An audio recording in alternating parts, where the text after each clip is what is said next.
Hello everyone, this is Anshika. Welcome to our second episode of our series Ship Happens Freight Forwarding Edition. Hi Nitesh, how are you? I'm fine. How are you? I'm doing good.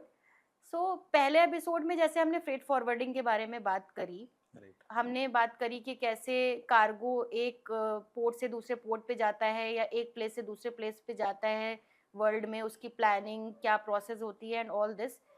तो मेरे mind में question आ रहा है कि जब हम कुछ भी कार्गो को एक पोर्ट से दूसरे पोर्ट या एक प्लेस से दूसरे प्लेस पे मूव करते हैं, तो दोनों पार्टीज के बीच में there must be some agreements और some standards which needs to be followed throughout the world. ऐसा तो नहीं है कि Correct. हम विदाउट एनी स्टैंडर्ड्स या कुछ एग्रीमेंट्स के बिना, कोई मानक नहीं है जिनको हम फॉलो नहीं करती है दुनिया।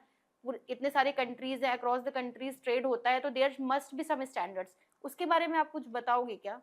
ओके, सो ये आपने जो सवाल पूछा, ये बहुत क्रूशल स्टेज है या क्रूशल सवाल है आपका कि एक इंटरनेशनल एजेंसी है which is called International Chamber of Commerce. So इन्होंने कुछ स्टैंडर्ड सेट किए हुए हैं इंटरनेशनल ट्रेड के लिए globally, and it is accepted globally. So इधर इम्पोर्टर हो, एक्सपोर्टर हो, फ्रेट फॉरवर्डर हो, कस्टम ब्रोकर हो या ओवरसीज एजेंट हो, ये सब लोग इस चीज़ को फॉलो करते हैं।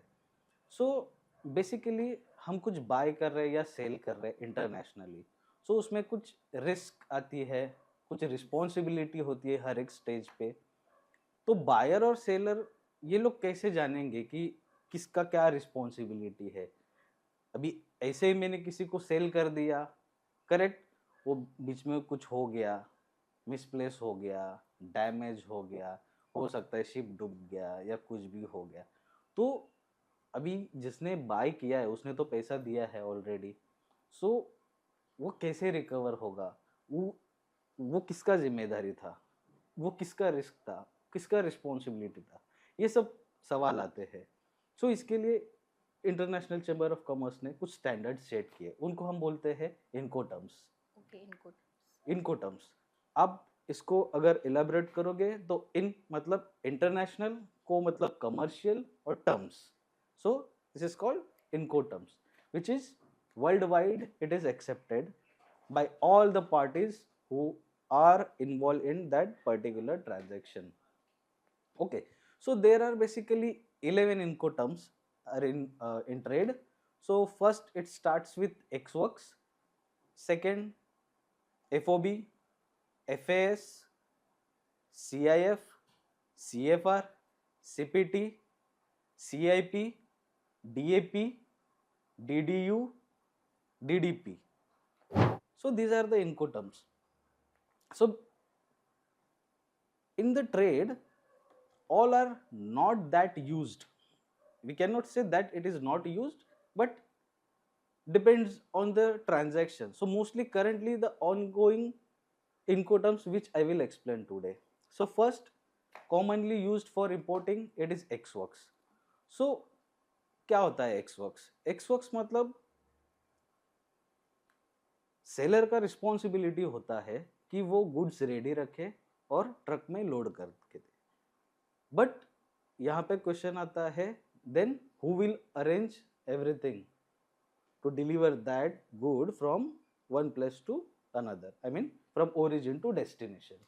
ओके, सो यहाँ पे ये इनकोटर्म्स ऐसे काम करते हैं, जैसे हम एक्सवर्क्स की बात कर रहे हैं, तो इंपोर्ट इंपोर्ट जो कर रहा है वो फ्रेट फॉरवर्डर को या पर्टिकुलर शिपिंग लाइन को, मोस्टली तो इसमें फ्रेट फॉरवर्डर ही यूज होता है, because we have to add multiple parties as ex work. So हमको ओरिजिन से ट्रांसपोर्टेशन भी अरेंज करना है, उसके डोर स्टेप से सेलर के, तो ट्रांसपोर्टेशन भी आता है उसमें, फिर वहाँ का ओरिजिन में क्लियरेंस होता है वो आता है, वहाँ के जो भी लोकल चार्जेस होंगे, शिपिंग लाइन इन्वॉल्व होती है, सो शिपिंग लाइन के चार्जेस होते हैं, फिर बाद में ओशन फ्रेट आता है डेस्टिनेशन तक का, फिर यहाँ पे लोकल चार्जेस होते हैं, फिर डिपेंड ऑन कि बायर को क्या सर्विस चाहिए। सो इफ दे से कि up to port they want rates और they want up to door delivery, so ex works का रिस्पॉन्सिबिलिटी होता है from seller's doorstep to my doorstep, you have to arrange the goods. So accordingly, seller also knows and buyer also knows. Buyer knows that it is my whole responsibility to pick up the goods, and whatever the risk involved during the transit time, so that is totally depending on the buyer. buyer. So from origin to destination ex works में buyer की responsibility होती है goods को पहुंचाने की. Correct. Seller सिर्फ truck में load करके देता है. Correct. Okay. Correct. So ex works is mainly for importers, for buyers. Yes. Okay. Yes. Yes. Okay. Yes. Second आता है FOB. FOB का मतलब है free on board. So free का मतलब फ्री, लाइक फ्री हो जाना. सो सेलर का response automatically they know, as it is standard terms, they know कि FOB, अगर मेरे बायर ने FOB रेट मांगा है तो FOB रेट मांगा है तो ऑटोमेटिकली उसको समझ में आ जाएगा कि मेरा रिस्पॉन्सिबिलिटी कहाँ तक है, और बायर को पता है उसका रिस्पॉन्सिबिलिटी कहाँ से कहाँ तक शुरू हो जाता है. सो FOB, जैसे मैंने बोला कि इसमें ट्रांसपोर्टेशन ऐड करते हैं हम, कस्टम क्लियरेंस ओरिजिन में ऐड करते हैं, फिर वहाँ का लोकल चार्जेस ऐड करते हैं. सो सिमिलरली ये सब चार्जेस अभी जो एक्सवर्क्स में बायर के स्कोप में जो आ रहा था, तो वो FOB तक, मतलब अप टू लोडिंग पोर्ट, वो आ जाएगा सेलर के स्कोप में. And further then ocean freight and destination charges will be in buyer scope, risk and responsibility as well. Till loading to the Yes. Vessel buyer की, seller की responsibility Correct, correct, correct, correct. So next we'll move to the CIF shipment. Before moving to CIF, we'll go further. First we'll see CFR. CFR is nothing but cost and freight. Okay. So here one more step is added. CFR. FR means freight, cost and freight. Okay. So cost is what? Your invoicing value, and invoicing value as well as your trucking charges, custom clearance charges, your origin charges, and here we'll add freight up to destination. So that is CFR. Okay. CIF is same, only you have to add the insurance. Okay. But in some cases what happens, that buyer has like insurance policies, floating policies are there. There are many types of insurance policies. So they will say, you just send me the goods, on the basis of CFR. Insurance I have already. Okay. And CIF, then buyer will tell them that you yourself get the insurance as well up to the port of destination. So here, from pickup point to destination port, the all responsibility and risk pass on to the seller, and further then it will be in scope of buyer. So that is CIF and CFR. Further then we use DAP.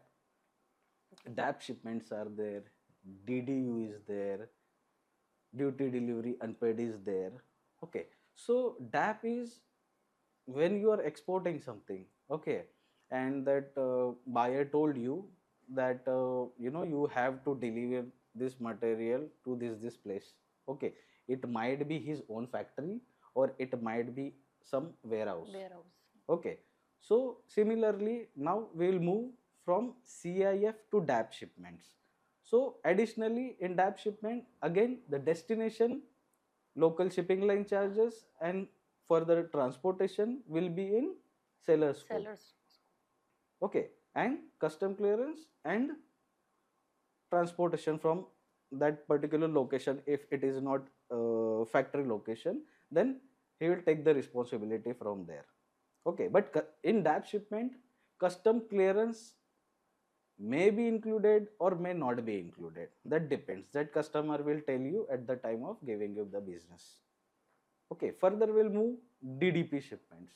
DDP shipments is like you have to totally cover from start to end process, like DDP totally, even though destination, whatever the duty is there applicable in any country wherever you are sending the goods, so you have to pay that also.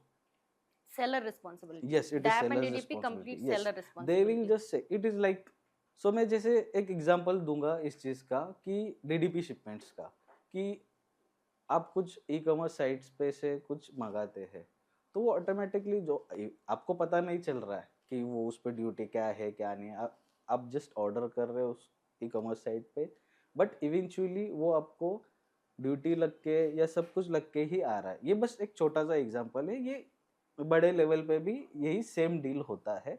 So when you are exporting on DDP basis, so destination में जो भी duty लगता है वो भी आपको पे करना पड़ता है। और सिमिलरली डीडीयू, बस उसमें एक ही चीज होता है कि ड्यूटी उसमें इन्वॉल्व नहीं होता। So that is called duty delivery unpaid and DDP is duty delivery paid. So these are the in Incoterms which DDP have explain. In DDP case जब आप कुछ सामान मंगा रहे हो तो सेलर उसमें सारा ड्यूटी और सब कुछ लगा के ही रेट आपको देगा। करेक्ट वो करेक्ट ओरिजिन से माल चला, डेस्टिनेशन पे आया, ओरिजिन पे करेक्ट क्लियरेंस हुआ, डेस्टिनेशन पे क्लियरेंस हुआ, जो भी ड्यूटी वगैरह करेक्ट लगा के जो कंप्लीट रेट आया वो करेक्ट बायर को पे करना पड़ेगा। करेक्ट। ओके। तो उसमें हो सकता है कि maybe they will understand themself कि मतलब मैं आपको अभी परसेंटेज दूंगा, फिर बाद में जो भी आएगा at actual that I will pay, ऐसे भी वो रेट कोट कर सकते हैं। मतलब सपोज वहाँ से सेलर ने बताया इस प्रोडक्ट के लिए हमारे कंट्री में इतना इतना लग रहा है अप्रोक्सीमेट, फिर सेलर बोला ठीक है आई will charge you you know on that basis currently, but हो सकता है उसने 18% बताया हो, वो 25% आ गया बाद में, तो they can deal in between themselves कि मतलब मैं जो भी आएगा at actual then I will charge if it is increases. Okay.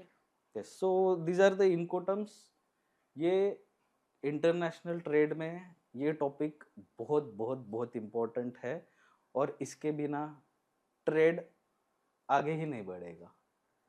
सो जैसे मैंने बताया, इंपोर्टर हो, एक्सपोर्टर हो, फ्रेट फॉरवर्डर हो, या कोई भी एंटिटी हो जो इस फील्ड से जुड़ा हुआ है, उसको इस चीज़ों को फॉलो करना ज़रूरी है, और उसी बेसिस पे ये काम चलता है। रिस्क एंड रिस्पॉन्सिबिलिटीज बांटा जाता है इन बिटवीन देम। तो नितेश ने ये बहुत अच्छी बात बताई कि जो ये ट्रेड की दुनिया है जिसमें दो पार्टीज आपस में बिजनेस करते हैं तो बहुत सारे स्टैंडर्ड्स होते हैं, रोल्स एंड रिस्पॉन्सिबिलिटीज के इंटरनेशनल मानक होते हैं जो डिसाइड हुए, जिनको फॉलो करके ही दो पार्टीज आपस में ट्रेड कर सकती है। तो आई थिंक इस पे बात करना बहुत ज़रूरी था, क्योंकि स्टैंडर्ड्स फॉलो किए बिना आप आगे नहीं बढ़ सकते। There should be some standards throughout the world for trading. So correct इसके बारे में हमने जाना 11 स्टैंडर्ड्स हैं जो फॉलो होते हैं डिपेंडिंग ऑन कहाँ पे इम्पोर्टर की जिम्मेदारी है, कहाँ पे एक्सपोर्टर की जिम्मेदारी है, एंड किस तरह से किसको क्या कॉस्टिंग आती है और किसके ऊपर रिस्क रहता है। तो ये एक बहुत अच्छी इन्फॉर्मेशन है कि आप जब भी कुछ इम्पोर्ट कर रहे हो या एक्सपोर्ट कर रहे हो तो आपको कौन सा इनकोटर्म फॉलो करना है, right Nitesh? Correct yes. Correct correct. If there is one rule to follow in logistics, it is plan, check, and double check your freight plan, because in one mistake in logistics can cost you lakhs. So please plan your shipment thoroughly with proper planning. So this was Anshika Vash from Abhyaan Shipping Services India Private Limited, signing off from today's episode. If you find this information useful, then please like, comment, and subscribe our channel.